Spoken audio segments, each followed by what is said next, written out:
Hey guys, I'm Diamond86 and today we're going to be talking about Folarin Balogun, the Arsenal star that is absolutely killing it over there in Ligue 1 in France. I love saying that name, Ligue 1. Anyway, obviously he's been known now to Reims, obviously the whole season, and he's doing pretty alright. Obviously he scored a hat-trick yesterday, and in the league, and obviously scored against PSG a few days ago. So I wanted to do a video on him because this kind of bleeds into a couple of areas of my circles, I guess. A couple of circles I'm in. Obviously, Arsenal. We renewed his contract. I believe we have a contract with him until the end of 2025. So he could come back at the end of this season and still have 2 seasons with us. Um, but at the moment, he's doing brilliantly. He's scored, I think, 14 goals in the league, so he's now the top scorer in the league. Whether that stays that way or not, it remains to be seen. Mbappe is right behind him on 13. Mbappe had a terrible game yesterday, though, and I think he's injured, so I think for the time being, he might be the best striker in France. Um, this is a beautiful example, similar to Saliba, where a loan move just absolutely works, and similar to Patino as well. Charlie Patino, who's in the championship right now. Um, all three are doing I mean, Patino and Balogun are doing brilliantly right now. Balogun seems to be just absolutely amazing, um, developing so well. He's still only, I think he's 21. 21. Yeah, he's 21 now. He's 21 in July. Huh, born the 3rd of July. That's quite funny. So he's doing brilliantly. Obviously, people are questioning now, well, what's going to happen with him at club level. We'll talk about internationals in a minute, because I know that's why you're really here. Um, so club wise, I mean, people are saying, oh, he should come back and be in the fold. He's proven himself. There are other people for Arsenal, sorry, in the fold for Arsenal. Other people are saying that we should sell him because his market value is going to skyrocket now. Or just to get the money, maybe get a buyback clause, whatever, or loan him out to another Premier League team or another top team just to see if he really has got it, because some people just don't rate the French league. Um, I'm sorry if you're raving about Mbappe being the best player in the world. International stuff aside, club level, if you're raving about Mbappe being the best in the world, then you have to say if a 21-year-old is keeping up with him, Mbappe's only like 23 himself, but if a 21-year-old who is basically having his first taste of, well, his second taste, he was in the championship last season, but he's basically having his real first taste, or his second taste really of men's football rather than the youth system. He killed it in the youth systems, by the way. He absolutely smashed it. Um, but he wasn't there for two. Well, he was there for a couple of years. Anyway, so yeah, he's having his first taste of, well, second taste of international football. Playing against men is what my brain is trying to tell me. He played at Middlesbrough, 3 goals in 18 games, which wasn't that great. But yeah, now he's got 14 goals in 20 games. That's crazy. You can't. There is an argument. Maybe the championship is more harder than the French league, which there is a legitimate argument in there, and you have to take that into account.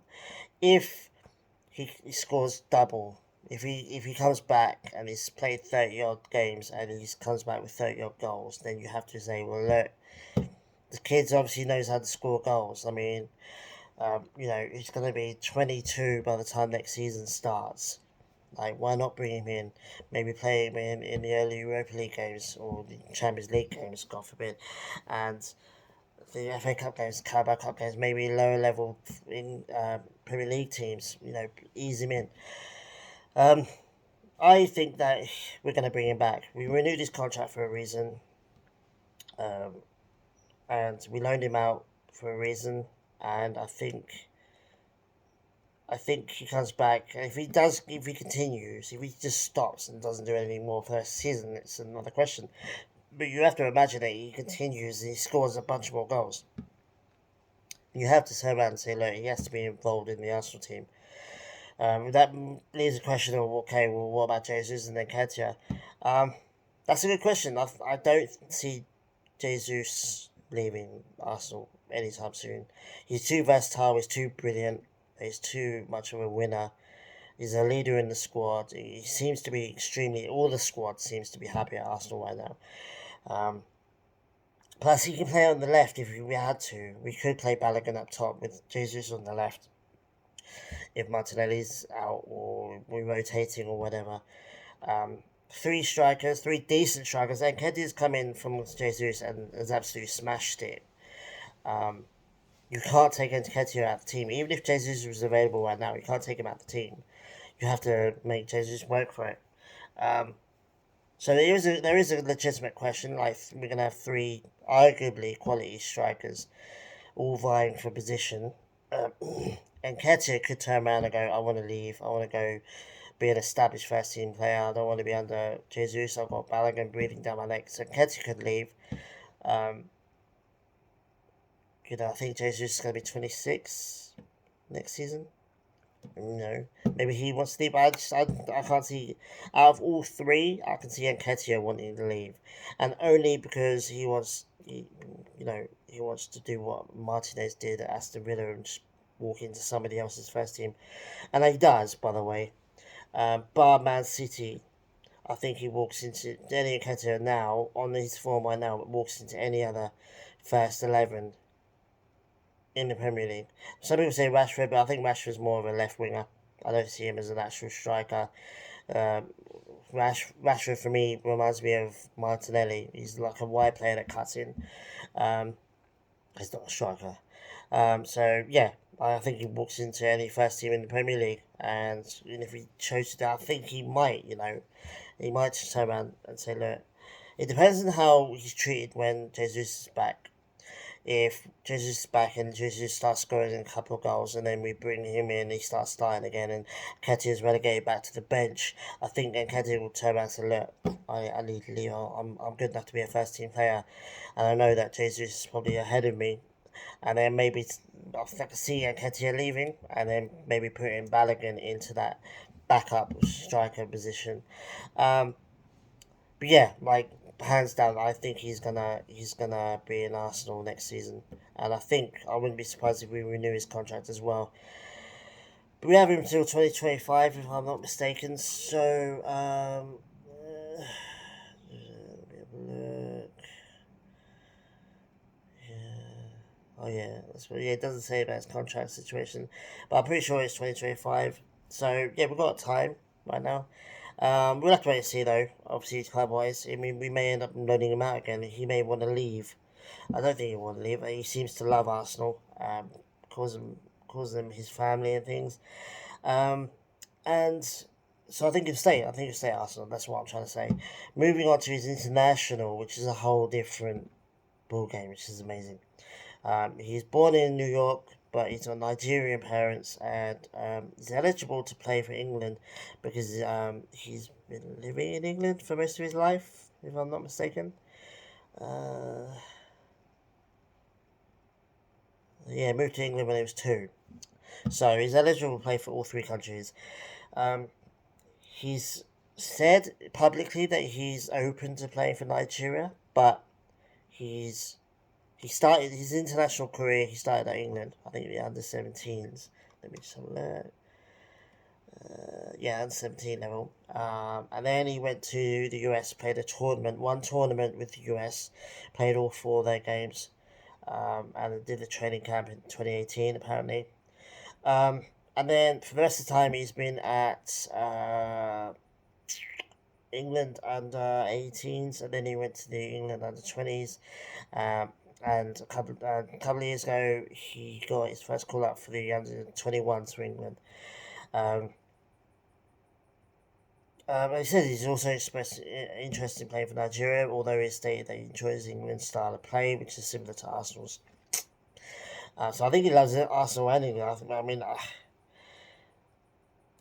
it's difficult because on the face of it, yes, he does walk into US men's national team as their best striker. On form, there is absolutely no one else that is scoring as many goals as he is. anywhere near him right now. It's French league, I get it, but Pepe's in Bundesliga, and the Bundesliga ain't that much better um, than Ligue 1, in my opinion. So there is a bit of a similarity between Pepe and Balogun in terms of league placements. You could argue whether Reims are better than the team Pepe's at, but I think that's just an argument I'm going down to because I have no idea, to be honest with you. They're both mid teams, in my opinion, but Reims is just doing amazing right now. Um, so, yes, he does walk into the USA's team. Um, People saying that the fact that they're hosting 2026 counts. I don't see that. I don't see why.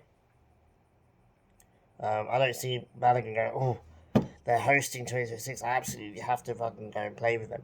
Like, I don't, I don't understand that. That's a non-entity for me. Oh, we're hosting. You get to, and only USA fans think that USA has any kind of chance of winning the 2026 World Cup. They probably will go far. Home teams tend to go far. Unless you're Brazil in 2014. But where was I? Oh yeah, so yeah, he's not winning the World Cup in the USA for the US men's national team. Let's just get out there. And then on paper as well, you think, well, is he gonna get into England's team? First thing, no, Harry Kane, but in 3 years' time, Harry Kane's going to be well into his 30s.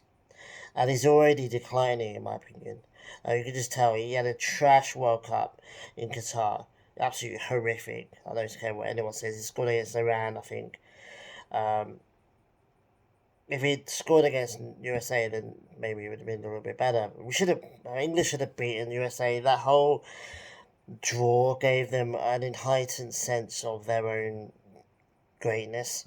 Um, USA had a very average World Cup, in my opinion. Much better than the last World Cup because they qualified for it. But it's minimal, the difference between Mexico's World Cup and USA's. Well, USA advanced around more. Like, really? You got smashed, mate. Like, I think it was Netherlands, wasn't it? Like, please, really? Um, So minimal difference really in terms of goals scored, in terms of results. The draw against England absolutely helped them out no end. In actuality, that should have been a loss. And then if there had been a loss, they wouldn't have gone to the extra round. So anyway, all I'm saying is that USA are not as good as what US men's national team fans would have you believe. They are a team of young players that could, similar to Arsenal, coalesce together and grow together, and 4 or 5 years go by and they all know each other really well, like if they were a club. I get that. I mean, that's still occurred. You never know what's going to happen. Um, Having said that, Harry Kane's old and he's already on the decline. And then who do you have? Callum Wilson? I don't think. I mean, maybe, but his age goes against him as well. And he's good, but not brilliant. Um, I personally think Eddie Nketiah should be in the shout for a striker position. And if he keeps going the way he's going this season, I definitely see in 3 years' time he's good enough to play a starting striker role for England. Um, yeah, 3 years' time, Balogun's going to be 24. Like, perfect age for an England striker, in my opinion. Harry Kane, I mean, Gareth Southgate probably will choose Harry Kane and no one else because it's Gareth Southgate for you. But Balogun has more of a chance to get into this England team than I think a lot of people give them credit for. Um, Not right now, not today, not this week, not this year. But in 3 years' time, if he keeps going the way he's going, if he comes back to Arsenal and kills it and does really well, and then Jesus is slightly phased out in 3 years' time, and we bring him in, and we can have an established England international as our star striker again for the first time since Ian Wright. So, um, Yeah, I mean, don't count England out. Because I guarantee you now that England are paying. I mean, England have always paid attention to him. He's been in the under 18s, 19s, 20s, and 21s. He's played one tournament with USA. He's done one training camp with USA. The rest of the time, in the last 5 years, he's been in England. Same with Flores and the USA, with Canada. People saying, oh, he could choose Canada. Well, he's played the entire time with Mexico. He's had chances to go to Canada and he didn't. Logic dictates, if you look, why would you play for three different levels of a national team? I mean, granted, USA could come in tomorrow and offer him a better deal. But I think he's going to go to England. I think he'll go to Arsenal and succeed at both. But very early days, we have to wait and see. Eddie Nketiah is still there as well, so he's still in both conversations. Um, but yeah, I think he's going to stay at Arsenal, and I think he's going to choose England. And England are definitely going to want him now. And they're definitely paying attention to him. But I think England will probably take more of a interest in him when he comes back to Arsenal and what he does at Arsenal. If he comes back to Arsenal and then scores and is doing really well and doing what Eddie Nketiah is doing right now, then hell yeah, for sure England are going to want to play him and want to tie him down. But he could go to Nigeria. I mean, he stated that it was quite nice to go to Nigeria, but if you're a player, bro, and you've got USA and you've got England, both vying for your attention, and Nigeria as well, obviously. Like, no disrespect to Nigeria, but it's England and the USA. Even the USA is, a big step. But for me, it's Nigeria, USA, England. And that's the case for everyone. And there's only USA fans will make out that it's some kind of really difficult decision and blah blah blah. Like, bro, he was born in New York, well done. But he's lived in the UK for what, 19 years of his life. Like, I don't know. It is what it is. It's up to him at the end of the day. If he wants to go to the US and be their star striker right now and carry them through to a decent World Cup run, then good for him. Like, I'm not gonna hate him, and I'm not gonna stop supporting him, especially if he stays at Arsenal. People seem to think I hate USA players. It's not that. I don't hate the players. I don't rate a couple of them the way some other people do. Like, people try to ban at me about McKennie going to Arsenal, which he went to Leeds, which is exactly his level of club. But I like Matt Turner. Like, I like him. He's good. He's a good goalkeeper. He's not better than Ramsdale, in my opinion. At least from what I've seen right now. But he's brilliant. He's a brilliant backup goalkeeper. I don't say backup as an insult. I say backup because that is what he is. He is a backup goalkeeper. And he's good enough, really, to come in and step in the case of Ramsdale. But he's not good enough to go I tend to turn around and say, Ramsdale, see you later. Turner's taking your spot now. Not yet, anyway. Maybe it happens in the future, but I like Ramsdale. I don't Turner. I like Turner, and I don't mind the signing USA players, but a couple of them are overrated, and the USA fans believe they're better than they actually are. Like, it's exactly like Spurs fans. It's turning into a rant, but it's not really. The Spurs fans will just make you think they're a big club. The way they talk about themselves, they want their Spurs back. It's like, bro, your Spurs. This is your Spurs. This is you getting your Spurs back. Like, being a top six team, being in and around the Europa League every so often. That is Spurs for you. And I'm being generous, by the way. You're upper middle table. Like, that's not bad. The, the last few years have been a blip. They've been kind of like um, a glitch in the mainframe or whatever. Anyway, this is exactly the same. Spurs fans and USA fans are exactly the same.